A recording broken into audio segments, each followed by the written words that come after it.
Welcome one, welcome all. And this time, we are not going to go for an hour and 40 minutes. We're going to try and keep this one a little bit shorter. We do have a 10-game slate, though, so that helps out. It's the first non-12 to 13 game slate that we've had this year. So a little bit more condensed ownership, you'd think, off the rip.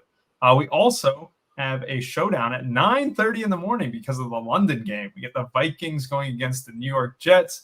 So with that happening, we'll have all content up for that. RPS 15% off your first purchase if you're looking for content on that London game with the Jets and Vikings going at it at 9:30 Eastern time. As always, I'm joined by Snyder. We got Drew back this week as well. Snyder, how are you doing? How did last week go for you? Yeah, it was pretty good last week. Doing all right. I had a parlay going earlier with the college football prop parlay. Harris is the last leg, and he got 81 yards in the first quarter, and then gets injured. Needed like 10 more yards. That was kind of hurtful, but yeah. Is that Trey Harris, the Ole Miss dude? Yeah, that stud that's been averaging like 150 a game. Yeah, but yeah, excited to dive into this game this week. We got a lot of really good games this week. I think only 2 games have a spread over 6. A lot of close spreads, a lot of good games to target, I think. Yeah, lots of them. It should be a good slate. Despite it only being 10 games, we do have a large selection that do have decent totals, which is good to have. And Snyder, I know we're enemies this week with the Ravens being on the Bengals. Drew, how are you doing? How's everything been with you? Yeah, been good. Was sick last week, so sorry, boys, for missing it. And still trying to recover. I don't know. Nowadays, you get sick in the last 2 weeks. But we're back and looking forward to tomorrow. We got another hurricane on the way, too, so yes, we got plenty of fun in store next week. So hopefully we can do something big tomorrow and then just take the week off. Yeah, that would be a nice thing to do. We got $1 million up top in the flagship contest here on DraftKings, and that'll be the specific focus for this week. Should be a good time. We got the Colts and Jaguars to kick us off. I will try and be stern with how much we spend on each game. Snyder, I'm going to start it off with you. The big news: Anthony Richardson, doubtful. Joe Flacco looks to be the guy in charge. He looked really good last week, in fairness. Also, his receivers benefited greatly. And one guy who is looking at astronomical ownership is Michael Pittman Jr. What are you doing with this game here, Snyder? Yeah, we're starting off with a good one here. I think we got a lot of back and forth opportunity here with Flacco taking over. I actually like these pass catchers more with Flacco. I think he's gonna sling the ball a lot more. I like the price for him on both sides as well. I think Michael Pittman's gonna be the guy everyone goes to, and rightfully so. But I'm definitely going to have Pittman in, but I'm going to play Josh Downs as well. I like Josh Downs even more at slightly lower ownership. He came back a couple weeks ago and has really kind of stepped up his game. The snaps went up to 41 last week, caught 8 of 9 targets last week for 82 yards and a touchdown. I think Josh Downs is one of my favorite GPP plays on this slate. And then from the Jacksonville side, I'm going to keep playing Brian Thomas. He was one of those rookies that kind of got lost in the shuffle. He was on that LSU team as well. He's kind of been transcending his game upward. 9 targets in back-to-back weeks now, 11 catches the last 2 games. Found the end zone last week for the first time since week 1. I think Brian Thomas is a really good play, too, at 5,900. He's got good props as well. So I like Pittman. Now, I'm going to have a lot of, stacks and then mini stacks off this game as well, like some Downs, Pittman, Thomas doubles in there and little mini correlations and stuff. I think Christian Kirk is solid as well. I'm going to lean. I know Christian Kirk's seeing more targets and such, but I'll probably have some of him as well. He's cheaper than Thomas, so he'll definitely see more ownership. I'll have both of those guys, so I think you can stack this game up a bunch of different ways as well. And I think Evan Ingram might give it a go, it sounds like. So that'll be interesting to see if he gets out there. That'll kind of limit one of the cheaper tight ends out there in Strange. I'm not going to play much of Granson either. I'm not going to play him 2,600. I'd rather play some other people. And on the defensive side, I think both of these defenses are in play as well. Both of these quarterbacks can definitely make some mistakes. So I'll have both of these defenses under 3K in the pool at least. Yeah, this Colts team, they give up 35 to Justin Fields last week. I know that Najee Harris didn't do anything. He was in my lineup. No, that was in garbage time, though, I think. Yeah, they had a chance up there until the very end. That is for sure. Drew, this is a Colts defense that has been a little bit gettable at times. This is something that you're interested in doing. Like Christian Kirk finally gets on the scoreboard last week and actually looked halfway decent the last 2 weeks. Are you interested in maybe the Jaguars side? A little bit. The problem with it is it's so spread out. I think I'm going to play a couple heavy stacks of Jacksonville and not a ton of one-offs, just in risk of getting the wrong one-offs. So I'm kind of with Snyder, to be honest. I think Pittman and Downs are fantastic plays, and I have a good mix. I have a lot of Pittman one-offs, some Downs one-offs because he's cheap, and then obviously some stacks with both. So I think the Indianapolis side is probably where I'm going to go.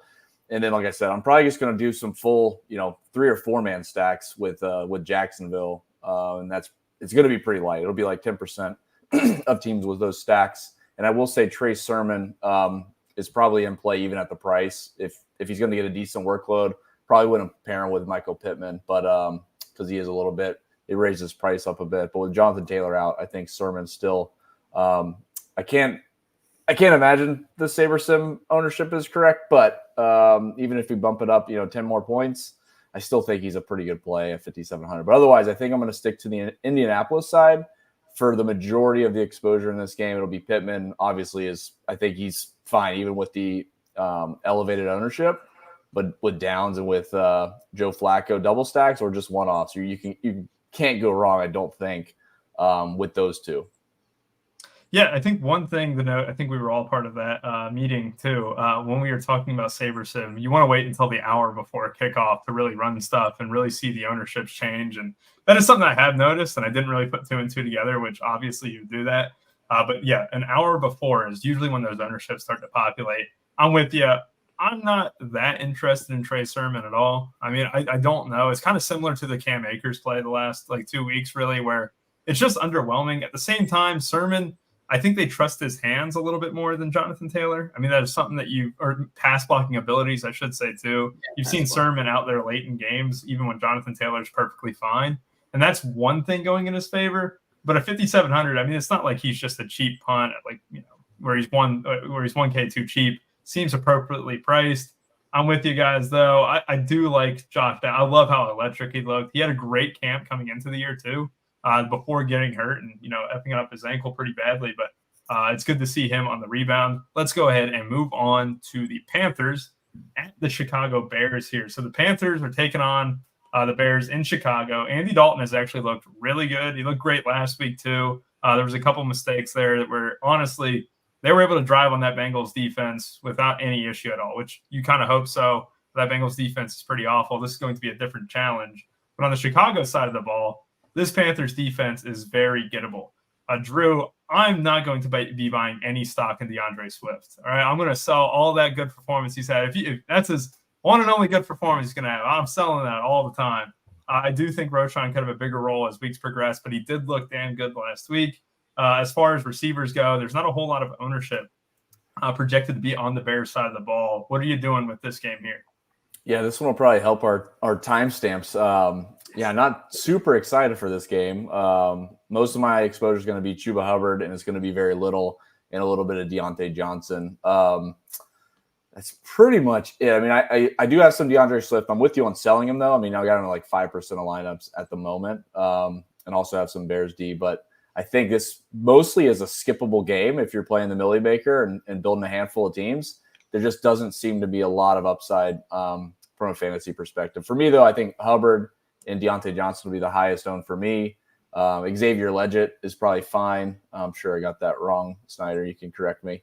But yeah, that's pretty much it. Honestly, like there's a few games, especially these low totals, where I'm not going to be playing many of the favorites. It'll be kind of sprinkling in the underdogs and taking the ownership leverage, hopefully.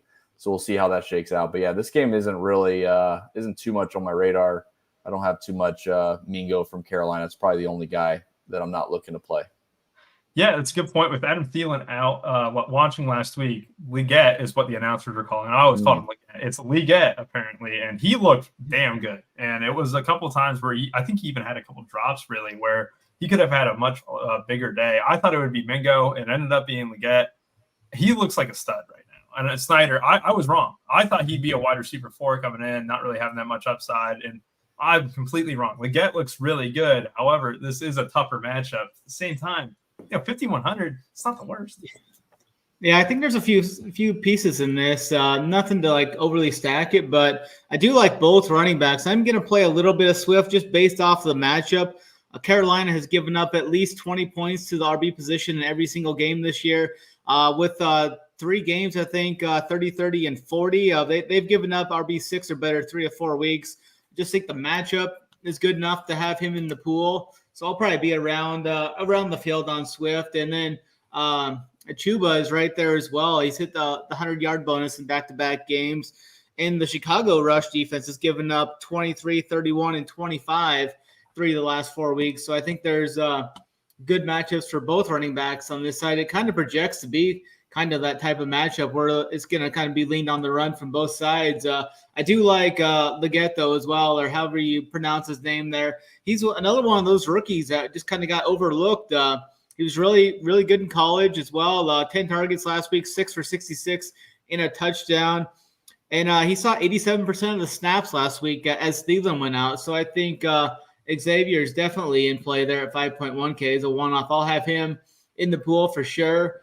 I thought it was going to be Jonathan Mingo getting a lot of the work last week, and I had a little bit of Leggett, but I had more Mingo. I had like 20% Mingo and like 10% Leggett last week. And Mingo really didn't do much.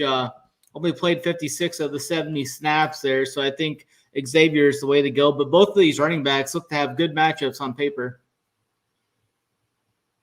Yeah, absolutely. I just saw this potential weather in Jacksonville. Does that make that game less appealing? I think it's like one of those things where if you see the total drop by 2-3 points in the morning leading up to the game, react. If not, I usually tend to kind of ignore it. Unless wind is really high, I don't really do anything with it because I don't think rain really affects it a ton. It's more just wind, and it doesn't look like it's going to be too windy there. Unless that total shifts 2 points downwards, I really won't react. Let's go ahead and talk about the Browns and Commanders here. We got my boy Anthony in the chat. Anthony, how are you doing, man? It's good to have you on the commenting here. Browns at the Commanders. I would say this: the Commanders' defense looked 10 times better last week. Snyder, when I saw this offense against the Bengals, I was like, man, I wonder if they can do that week in and week out, converting third down after third down. I'm shocked. I mean, this is a much tougher matchup, but they look damn good doing it. You have a little bit of ownership coming in on Terry McLaurin, which I'm going to be selling at 6,100, kind of like we sold last week. At the same time, he scored, right? Can never hate on someone who's scoring touchdowns, but I do think the limited targets are a little bit of concern. Commanders defense projected for a little bit of ownership. As far as the Browns, not a whole lot of going for them. Snyder, what are you doing with this one? I think the one play in this is going to be a guy I wasn't on last week. I wanted to see it again, and he almost broke the slate again last week after going for 27 2 weeks ago. Amari Cooper almost without that little that was kind of a weak holding call there that negated his 82-yard touchdown. And then now he just gets the absolute nut matchup here. 9.3 targets a game. Washington has given up 10 touchdowns already to the pass catchers this year. I think Amari Cooper is just in an absolute nut spot here. So I'm going to be high on Cooper at 6.2K. I like him this week. And then there isn't much else in this game that really catches my eye. I ran the Sims before this. I ran it for the Millie Maker and for that $9 slant.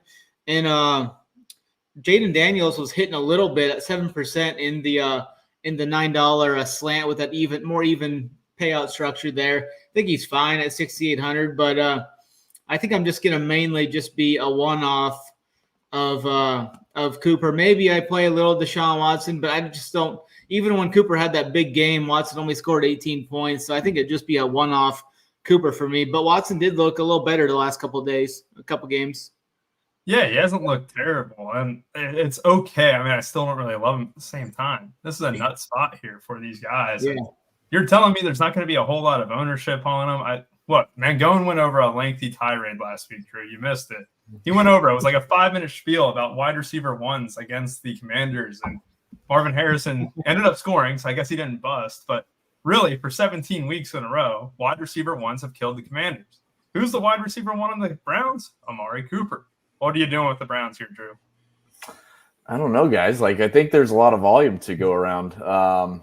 like the way I look at it, like this isn't really a spot where you would really feel comfortable in like, a big exposure. But I do think for like really going heavy on this specific game, I think there's a lot of back and forth. Like McLaurin's volume is pretty high in the right spot. Obviously, he can rack up some catches and get some good yards. Oh, excuse me. And then from Cleveland, I think Jerry Jeudy actually has pretty good volume along with Amari Cooper. Like there's a lot of volume from the receiving side where like the game total is pretty moderate, 44 or so.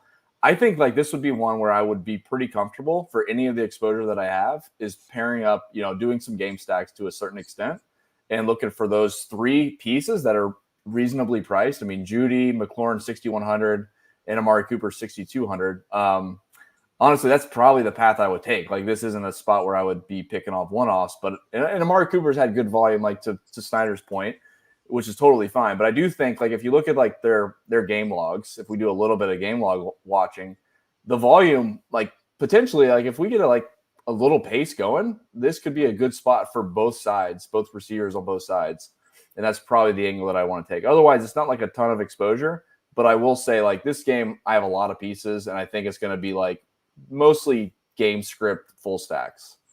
Yeah, game script full stacks. I mean, if I can't fault a single soul, despite the Browns offense being what we know it is. And you know what? The Browns suck. You can always pinch yourself later and be like, damn, I should have seen that coming. But this Commanders defense that consistently over the last calendar year has been in the optimal in terms of their opponents. And I really think that there's value into stacking a guy like Deshaun Watson and doing a full stack, being able to run it back with, for example, Brian Robinson and stuff, even though I think Eckler's role is, firmly back and stuff, it's still more of a 60-40 split in that regard. But there's a lot of value in this one. I definitely don't want to forget it. I'm going to be buying in on Amari Cooper a lot. I do think even if you're not fully stacking it, getting one piece from there is always fine. All right, Snyder, I'm going to start with you on this one, even though I ended with Drew on the last one. It is the Ravens taking on the Bengals. And, you being a Ravens fan, me being a Bengals fan, I have to say this. I'm scared. The Bengals cannot stop the run one bit, and you're telling me Derrick Henry just ran wild all over the Bills? I'm a little bit nervous. I don't know if you've seen the moves that the Bengals made, but they did cut Zach Carter, who was probably, I think, their top defensive tackle in terms of snaps this year, which honestly, he wasn't doing much, but they did get a shuffle around that defensive line a little bit to try and get better at stopping the run. What do you see in this game, and are you interested in Derrick Henry himself? Yeah, I think there's a lot of ways you can go with this game as well. I think Derrick Henry is definitely in play. He's a little expensive on FanDuel, but he makes a lot of sense over there as well. I generally like to play Lamar on FanDuel as well, and I think he's definitely in play. He was hitting Lamar and Burrow were both hitting about around the same point, around 10% in the contest sims early on. So they're definitely both getting good plays. Lamar with that, he's with that the zone read there now, the RPO with Henry. I mean, that's just tough to defend. He hasn't really had to pass the ball much the last two games, and he's still putting up 24, 25 points. I think that they're going to actually throw the ball more to try and catch Cincinnati a little off guard early. I think Flowers is interesting for turn minutes this week. I know he hasn't done much.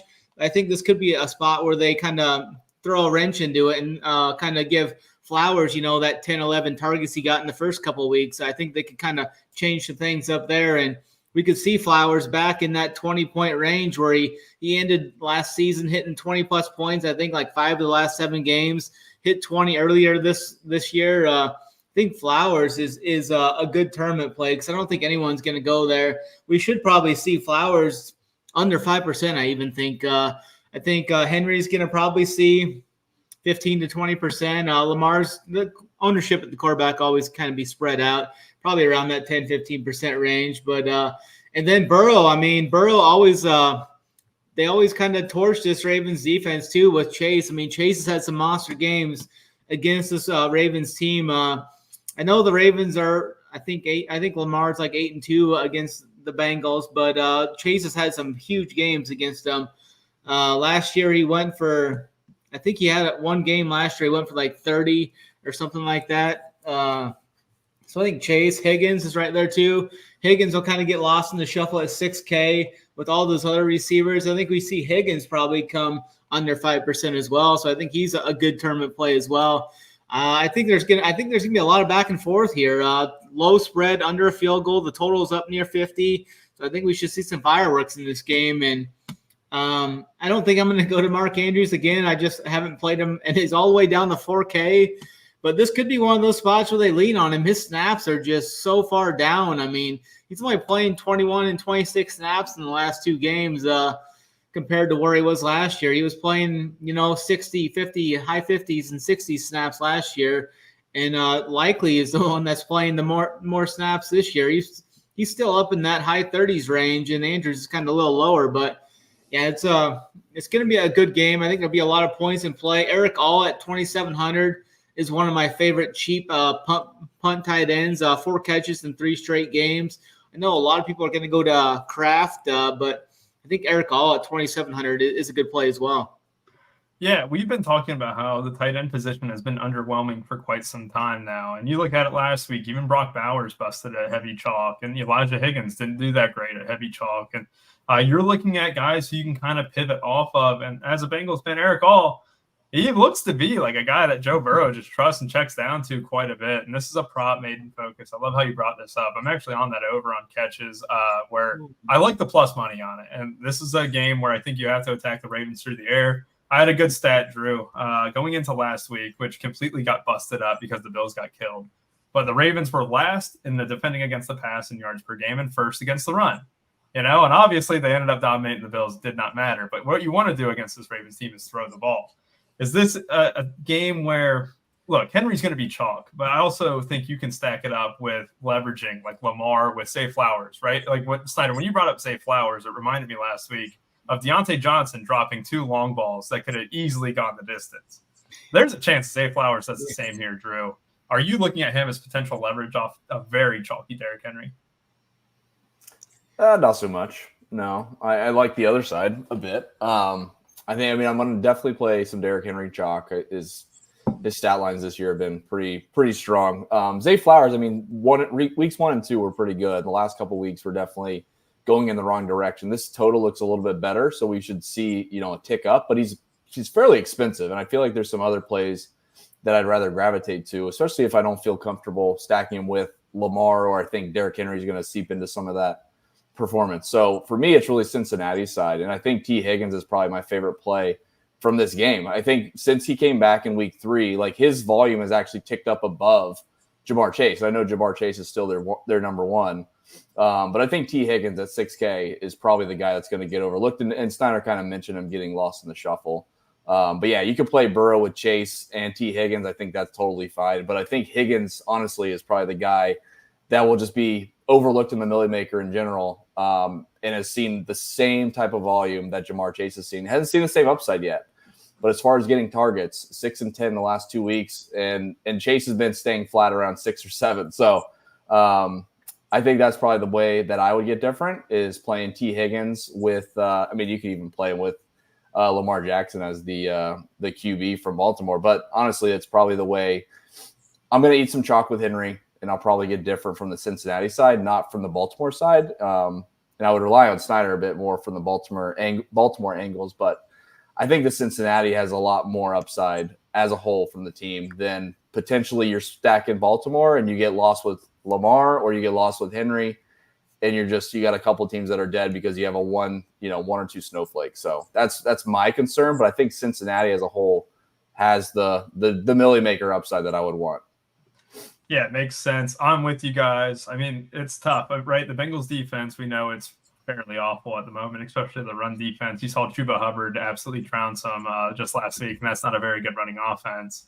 The path to Derrick Henry failing is that he can perform well, but at 7,800, you do need 20 plus, right? If he got 95 yards on 18 carries and a touchdown, that's a good week, right? It's a solid week.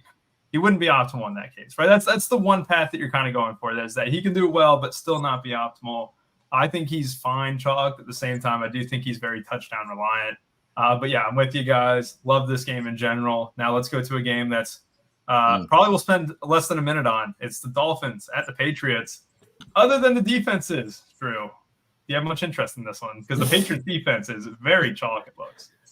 Yeah, that's probably where I'd go. I honestly don't. I have some exposure to this game, but it's not even Millie Maker worthy. It's just like sprinkles.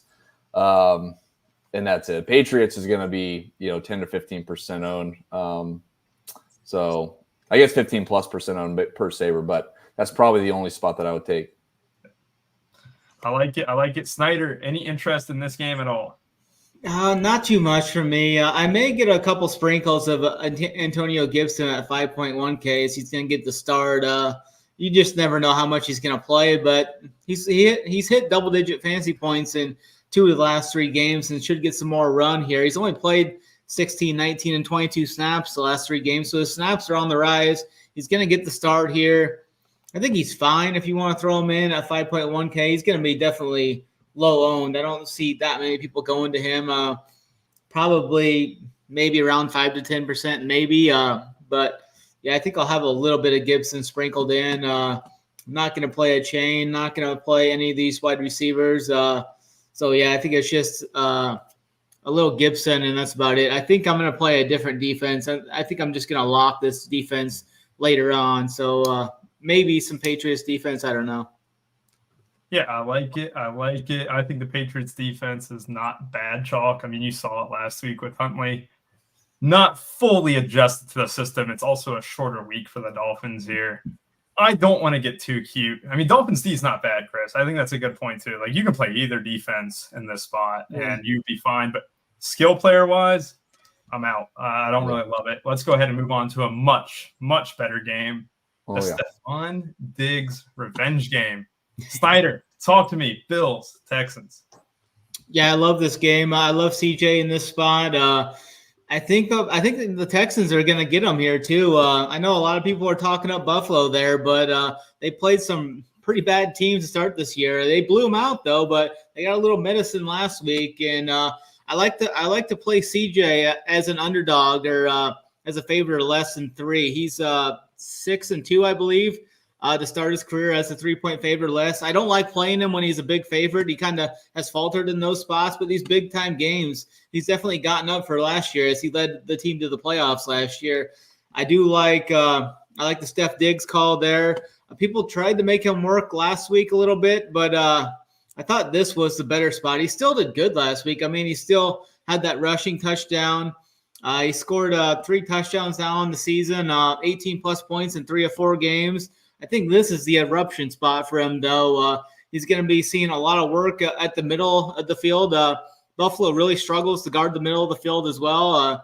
That's what they're kind of weak at. I think CJ doubles in this. You can play CJ with Diggs and Nico. I don't think I'm going to play much Tank Dell this week. And I really like running it back with Curtis Samuel. I think he's going to be the guy that sees the uptick with Tupac out of the fold here. I like Samuel to man the slot there and kind of get some stuff going here. So I'm high on Samuel at 4.2K, high on Diggs, high on Nico, and I'm going to play CJ on both sides. I think he's a good play. I don't see much from the Buffalo side that I like. So I think Houston's going to roll here. I think Houston is going to win this game, and we could get some garbage time Buffalo stats here, but I really like the Texans in this spot. I know some people are going to go to Kincaid. He's fine. He'll probably see a lot more work in the slot as well. Just hasn't really done much to hit that ceiling yet this year. 5.3K. I think like Eric Hall could outscore him almost. So definitely a point per dollar at least. Yeah, it's definitely not a bad thought there. And I really like what you said kind of about Curtis Samuel. I mean, it is a big deal with, Khalil Shakir being out. Samuel could be the guy, and that's not, he's only 4,200, right? That's not bad.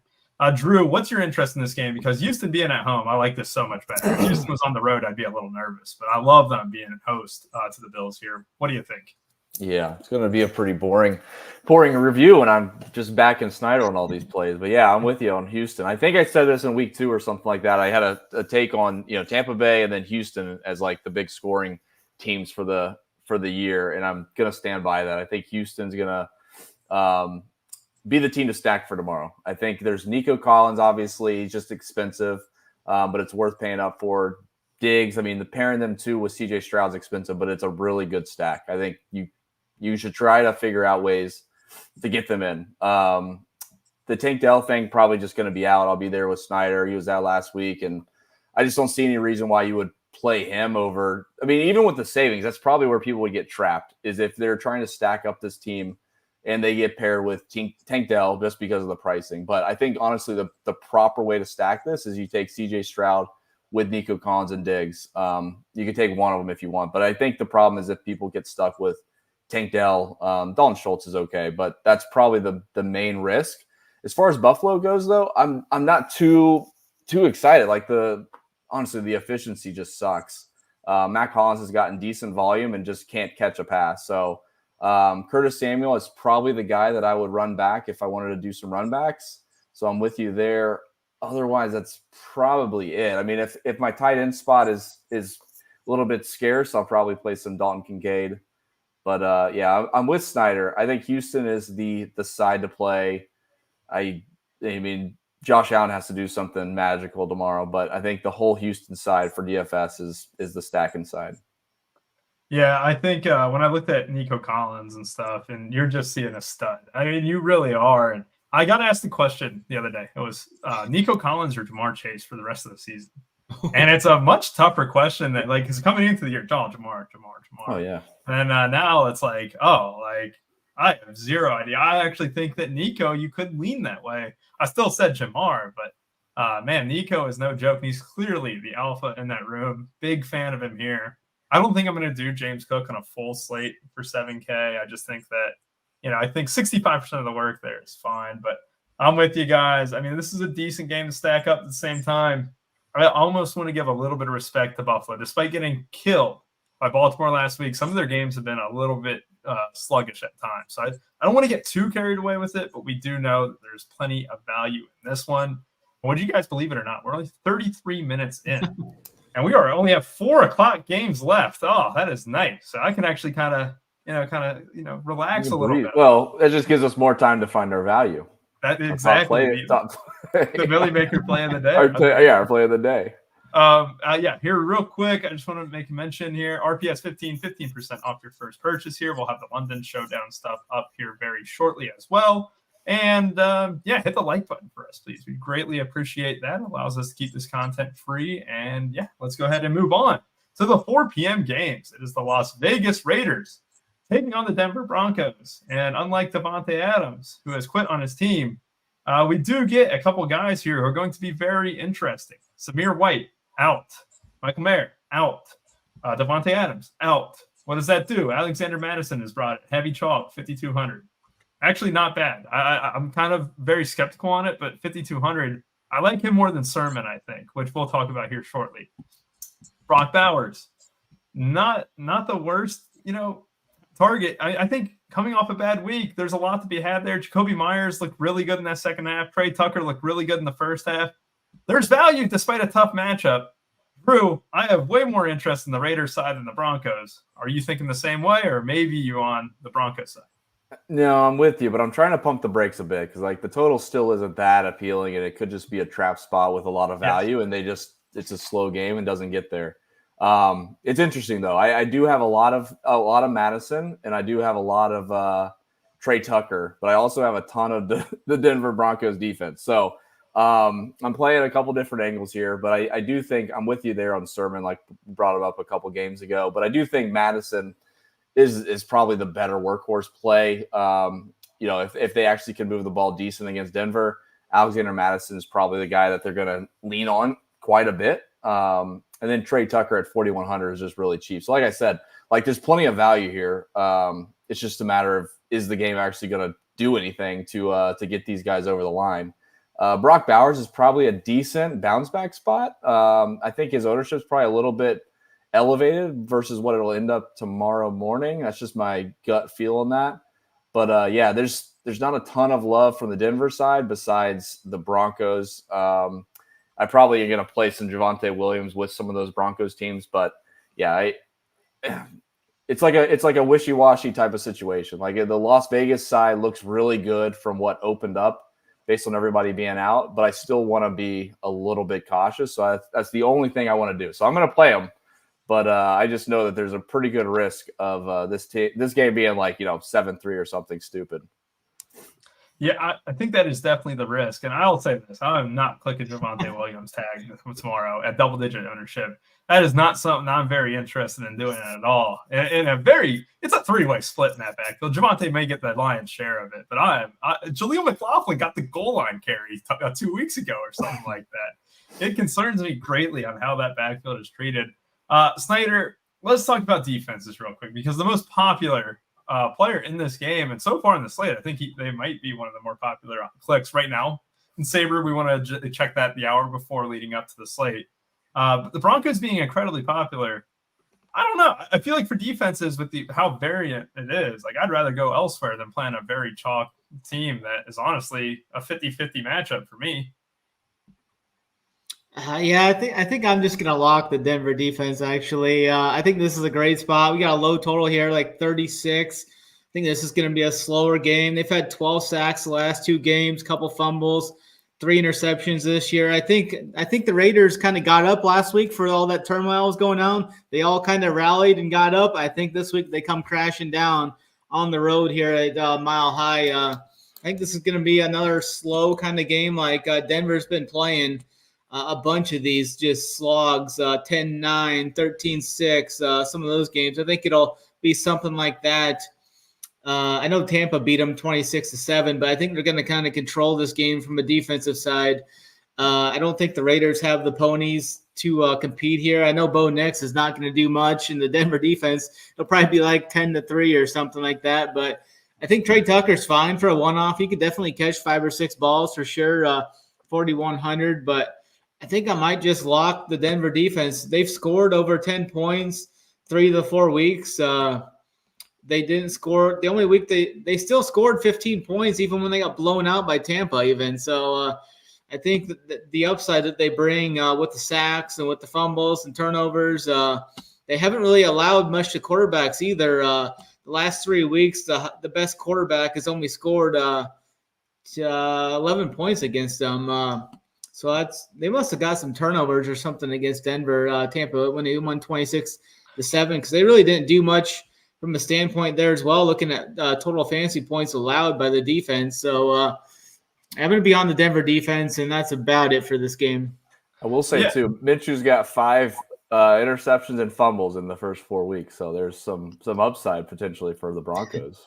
Yeah, I think that might be an oversight on my end in not respecting the Broncos defense, because I do have to remember last week, despite making fun of the Broncos offense in that first half where they had -7 passing yards, they beat the Jets. I mean, they did beat the Jets. They beat the Tampa Bay Bucks, which maybe I'm just being disrespectful to the Broncos. I don't think I'm going to click that popular of a defense. I know the Patriots and Dolphins defense would be kind of popular too, but I don't know. I mean, you kind of talked me into it a little bit. I'll give you credit. You did talk me into it. I'm on flop lag Brock Bowers. I think that his role will be kind of like one of those where, we're 1 week late. A lot of people are going to be saying that, and I think that is decent edge there. Let's go ahead and move on. Cardinals, who are horrendous in every sense of it, and the play calling last week pissed me off beyond belief. Signed someone who stacked the Cardinals in their main lineup last time.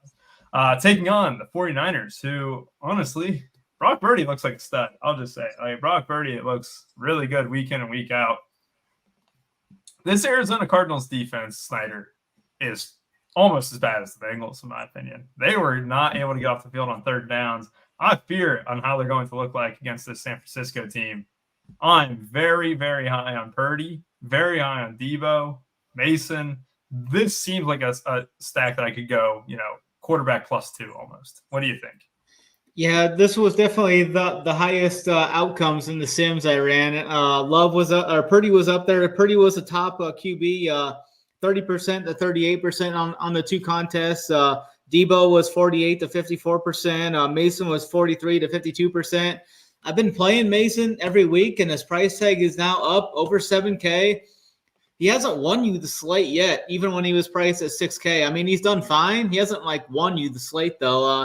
25, 20, 10, and 28. If he puts up 22 points at this ownership, he's definitely beatable, I think. And if he's going to be close to 40% in some contests, I think this may be the week I jump off just to kind of get contrarian. I mean, if he puts up 22, fine. I can beat that. I mean, there's going to be plenty of guys that can beat him. With the ownership there, I know this is a great matchup right there. San Francisco's got one of the best positional matchups, offensive line to defensive line here. They've got the 13th best offensive line against the dead last defensive line of the Cardinals. But I think Purdy is going to kind of spread it around here. I like Purdy. I like the pass catchers. So I'm going to play it more of on Purdy's side this week. I'm going to play Purdy to go out there and throw for 300 yards and 2 or 3 touchdowns. He had 3 touchdowns a couple of games ago against the Rams. I think Purdy kind of spreads it around. So I'm going to be more so on the 49ers passing game versus jamming in Mason. I think Mason's like a lock for cash and stuff. So put him in all those, your single entries in cash. But I think I'm going to be under, if not fading him in some larger field tournaments. My favorite run back for the Cardinals would be probably Michael Wilson at 4,400. 16 targets in the last 2 games, 11 catches. Hasn't really done too much with them. Scored 14 points a couple weeks ago, but I think they're going to be down here.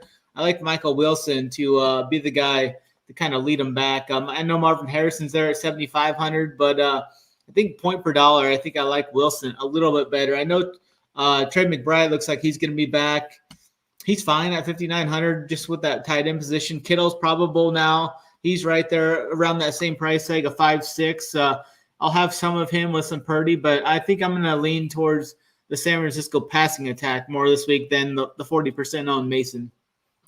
Yeah, it's a good one because, like, when I'm looking at it, I got a ton of Jordan Mason, Drew. I got a ton of just my first run. I did the contest sims, and I just threw in, some 49ers, and you get a ton of Jordan Mason. And, rightfully so, this is the nuts matchup on the flow chart. If you guys don't know what the flow chart is, Tony is now posting it since it's past week 4. We got some nuts matchups that we'll talk about even in the next game, the next 2 games, really.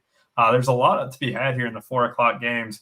But also Brock Purdy is in that same range, Drew, where this is a great matchup for quarterbacks. What are you doing with the 49ers here? Do you have any interest in the Arizona Cardinals 1 week after dudding on everyone? Yeah, not a ton. We'll talk through it though. So San Francisco, let me ask you though, Greg. So you said you were going to do Purdy +2. What would that be? Mason and Debo? Yeah. So my top lineup right now is Purdy, Mason, and Debo at this moment, and that's ROI. And it also has guys who we'll get to here very shortly, but it almost exclusively stacks up these last 3 games. Yeah, which isn't bad in general. Yeah, I've kicked it around. So like I do like Purdy, I do like Debo Samuel quite a bit. I do like Mason, but I don't know if pairing them all up makes a ton of sense. And I could be wrong, but that's just my intuition there. So, but yeah, I do like the San Francisco side a ton, so I won't reiterate all of Snyder's points. I'll probably be out on Ayuk and just kind of hammer Debo Samuel with Purdy. Got a little bit of Kittle, but I don't love it. And then Mason, I do think is, obviously in a good spot on this team every single week, assuming his price doesn't get too crazy. So there's no harm, no foul there. But yeah, I think you're spot on with Purdy. The dude is good. He finds his way down the field every single week, it seems like. And then Debo Samuel obviously is probably his number one as far as ceiling goes. So yeah, I like all those pieces. I just don't know about stacking the +2. But I probably need to reconsider that. But as far as Arizona goes, the only guy that I really looked at potentially as far as like a ceiling, like James Conner's had some good weeks, but he's been capped out at like 20 points. I don't think like this would be the game script that they would even use him a ton. I mean, unless they got ahead early somehow in the first or second quarter. But I think Greg Dortch is probably the guy at 4,500. He's going to be 1% owned. He's been seeing like 6 or 7 targets a game. If, they start needing to move the ball faster, if they even can, it's going to be, Kyler Murray throwing it to Dortch. And I think that's probably the path that I go. Michael Carter, I think, who was the guy that you mentioned, Snyder? The other guy? Michael Wilson. Michael Wilson. Yeah, I mean, I just don't know. As far as like a one-off, I guess for me, it's just really Dortch on the run back. But yeah, San Francisco, it's not even an overthinking spot. Just if you can stack them up 2 or 3 ways, just do it. A 30-point total is nothing to sneeze at on this slate. It almost goes in line to where like Jordan Love's going to be popular with a 27-point team total. You're going to have guys like that in the next game and stuff. But like the Dolphins last year, where man, all the Dolphins are always in the optimal winner and stuff. All four of them. And it was because it wasn't like just because it was the Dolphins, right? It's like every week they had a 30-point team total, and every week it was like, man, how do I not play them, right? And you're kind of in a similar vibe here where I don't think it's as secure. Like, the offense can go around a little bit more than just Tyreek and Waddle. And then like Davon A-Chain and stuff. But like you're having that situation where like it's Debo or it's Ayuk or it's Kittle, and then you have Mason and Purdy. Like I think you're right about maybe not double stacking them, because when we looked at this earlier in the year, and it always kind of sits in my brain a little bit. But the larger the contest is, the less you really want to hyper stack with like 2-3 guys from the same team. And like you still want to stack with your quarterback. We're not saying that. But maybe double stacking with the running back and wide receiver for large field stuff like the Millie Maker isn't as efficient as a single entry where you're trying to capture all that production there. With the Millie Maker, you're trying to find the most sweet spot possible. Because the ceiling for all three is very small. Like in any other contest is fine. The slant's probably fine. Anything else, but 180,000 people or whatever, it's a small window to get all three of those when you have all these other options on 9 other games. So it's just something to consider. So real quick, because I wanted to push this piece of content, stack probabilities is something that our guy Stats does here at Run Pure Sports. And he does the probability that some of the stack can hit 60 between a quarterback and a wide receiver. So the top 3 this week are CJ Stroud and Nico Collins. Makes sense. He gives it about a 4% chance. Jordan Love and Jaden Reed. And then Brock Purdy and Deebo Samuel is third. And so basically there's not a whole lot of guys who are above 4%. It's just those 3. And that is kind of testament to, how he approaches the Millie Maker, which is 2-man stacks mostly, right? Focusing on 2-man stacks where it's Purdy plus a wide receiver, not Purdy plus Mason plus Deebo. And imagine if he added one other player to that. It's like these 3 to hit 90 or whatever it was. Oh, it would be almost like 0.4%. Yeah, 100%. It's like a parlay at that point. It is. Yeah. That's a great point too. We'll go ahead and move on. I'm with you guys. It is San Fran this week. I did like broccoli tacos. It's nice to know that we have an Arizona fan. He said, "Welcome to disappointment." Arizona fan, this shit up all talking about winning the game this week. That would be funny.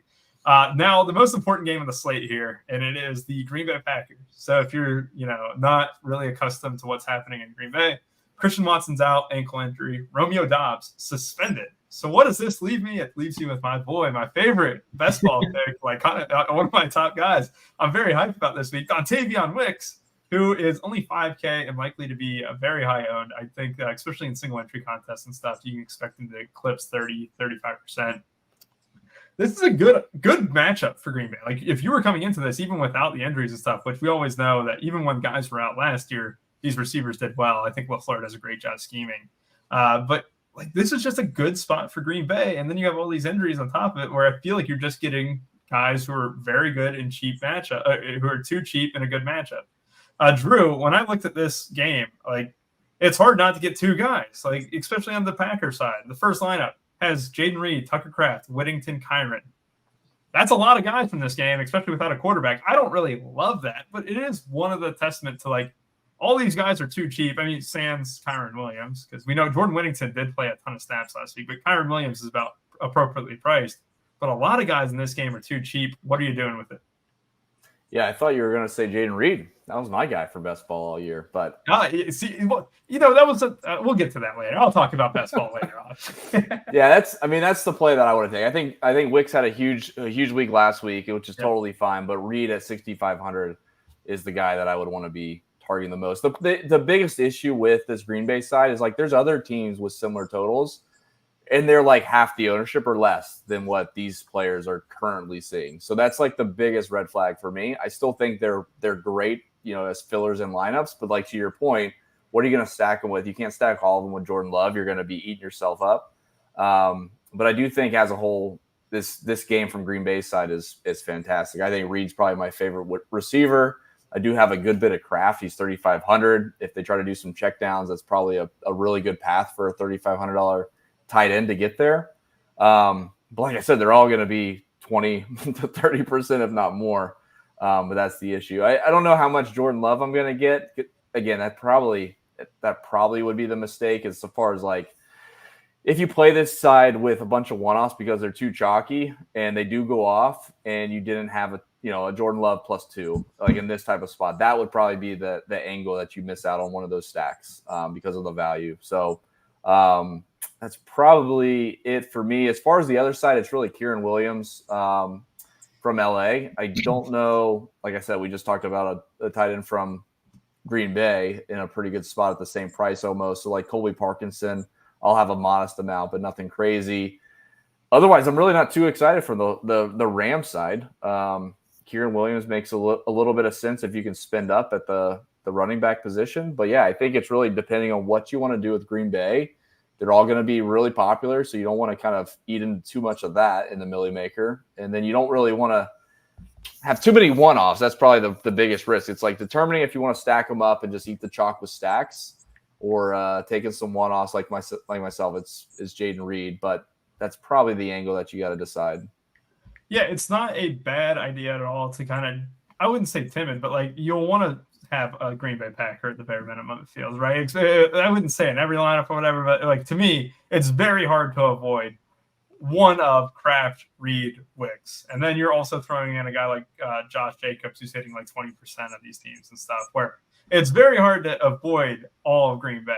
For sure. With the Rams side of the ball, Snyder, you might be able to avoid, Kyron or Whittington. But at the same time, those guys are just natural run backs if you did stack them up. Like, it's kind of easy to, I'm just going to go click Kyron's name. Or with Whittington, he played a ton of snaps last week. He took the cup role. It seems like it's his to lose. Tyler Johnson's kind of out.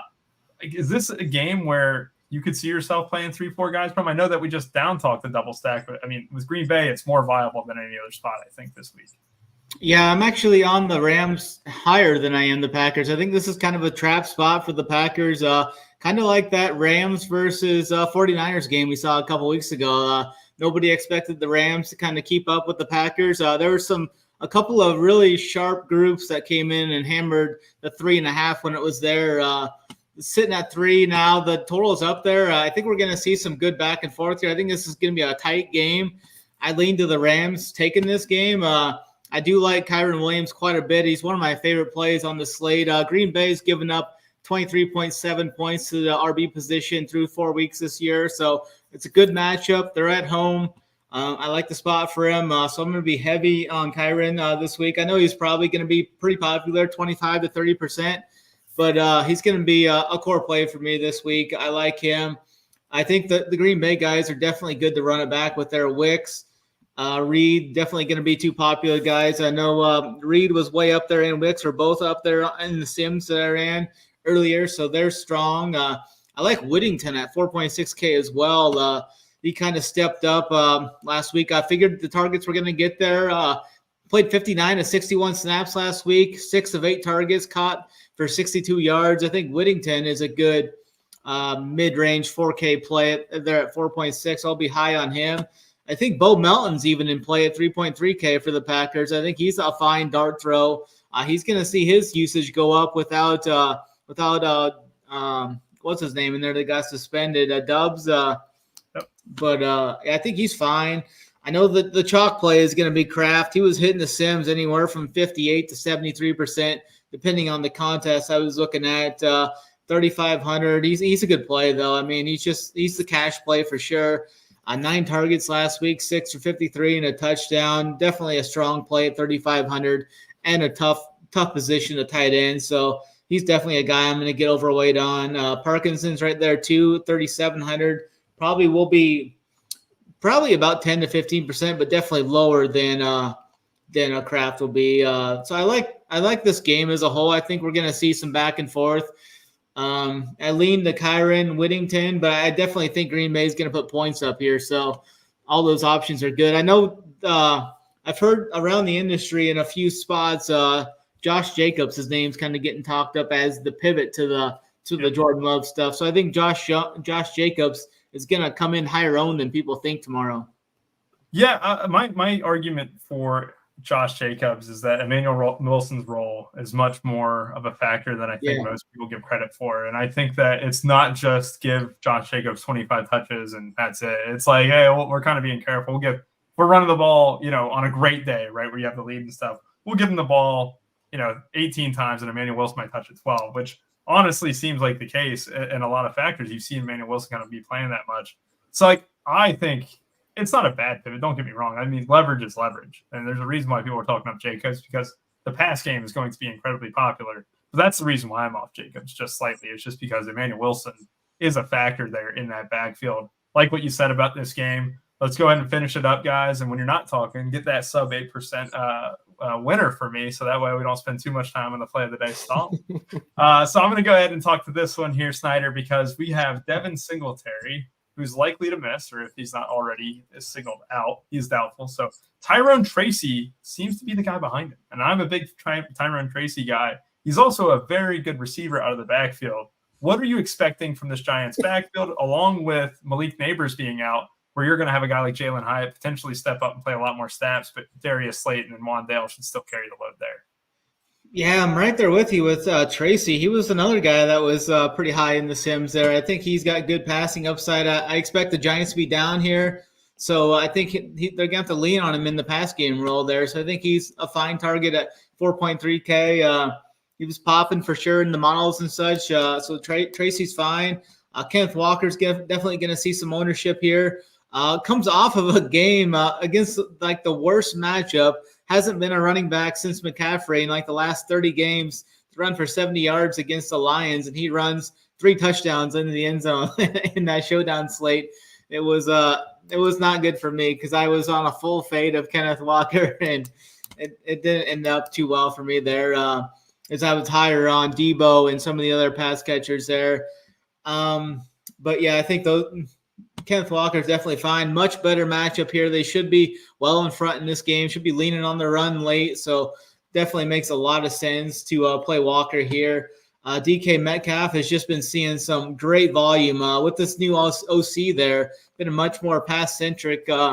He's been seeing, what's he got, 32 targets in the last 3 games. Over 100 yards in the last 3 games as well. Hit the end zone 2 times this year.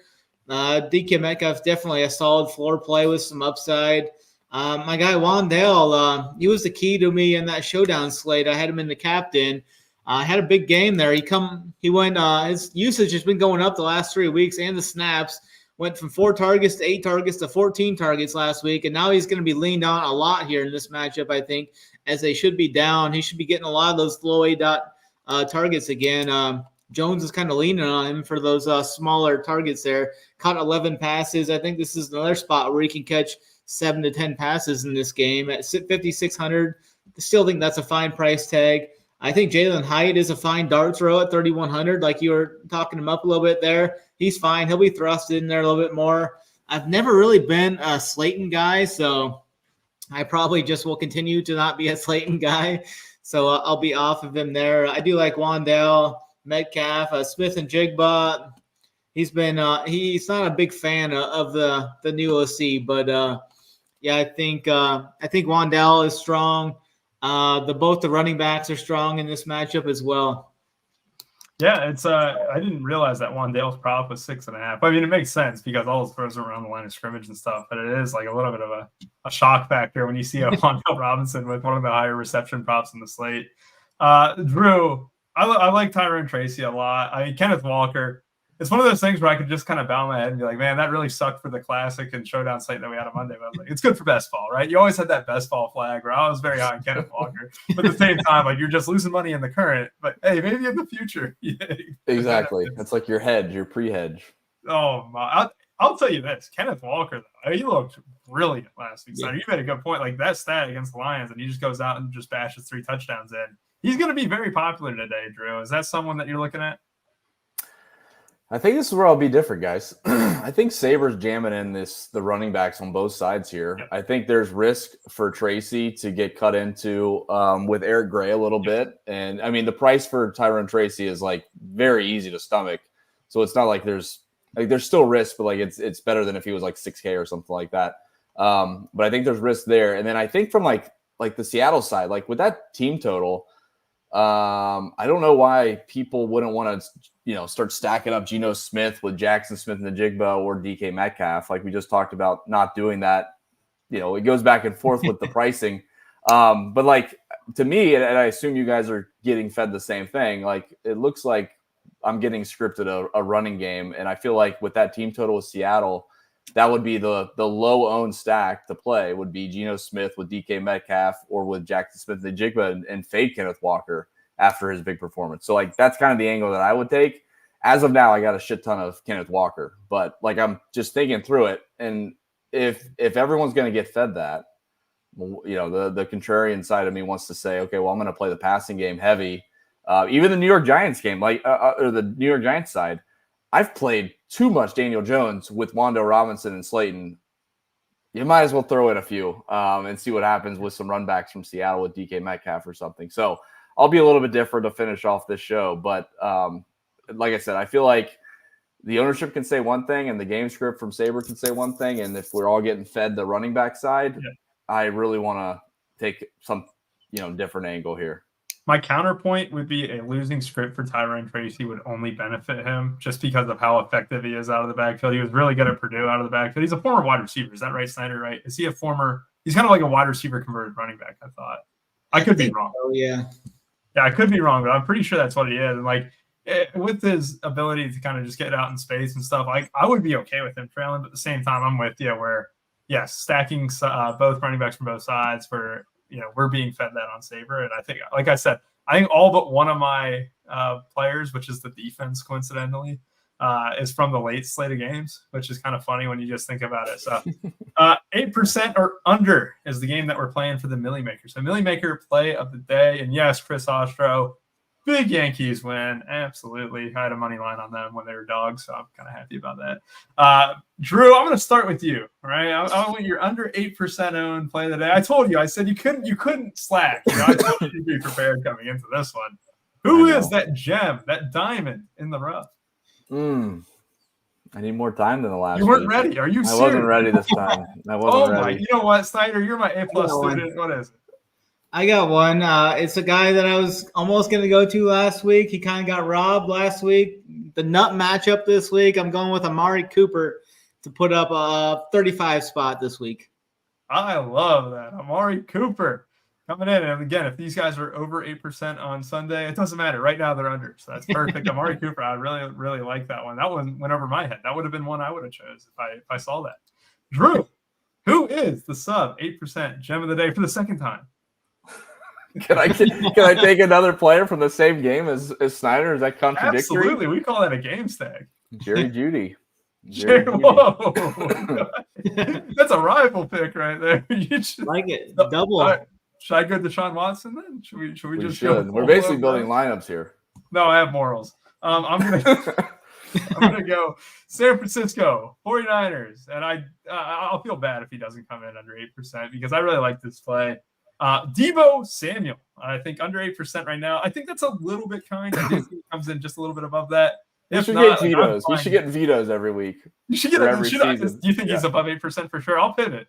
Feel like it, but all right, you feel. Hey, that's why we have this show. We'll talk. I mean, the team total is like fucking 40, so he's 6% right now. That's great. All right. Hold on. I'm resetting. We're gonna go. Am I wrong, Snyder? I mean. It's a team total of 40s. Their number one receiver. I thought he was joking. Yeah, he's going to be like 25. You see the ownership there. It says under 8%. I wasn't trying to cheat the system. You're in the value column or something. All right. Here we go.